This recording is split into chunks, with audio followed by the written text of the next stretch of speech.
Hozir Ikromjon to'xtab tur. Ha, video olay.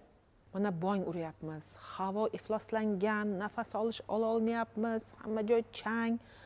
O'rtoqlar, ha, mana shunday bong urganimizda hech narsa o'zgarmaydi. O'zimiz aktiv harakat qilishimiz kerak. O'z sog'lig'imiz o'zimizni qo'limizda. Bu o'tkinchi holat, hammasi o'tib ketadi.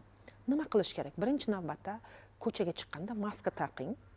Ikkinchidan, yashagan uyingizda har kuni nam tozalang. Shunda har kuni nam latta bilan tozalab turish kerak. Влажная уборка deyiladi.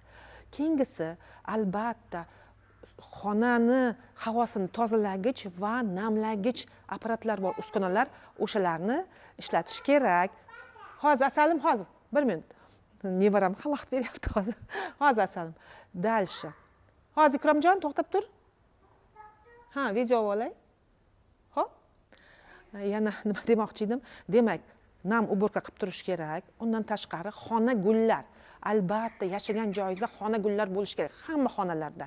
Va shunday gullarni oling. Yotoqxonada kechasi o'zidan kislorod ishlab chiqaradigan gullar bo'lishi kerak. Ko'p gullar kechasi o'zidan uglekislota ishlab chiqariladi. Tushunarli?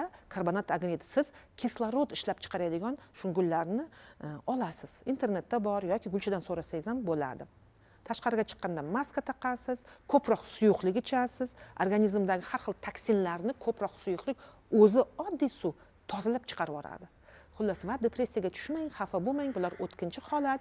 Hamma ishlar bajarilmoqda, hukumatimiz hamma kurashmoqda shu bilan.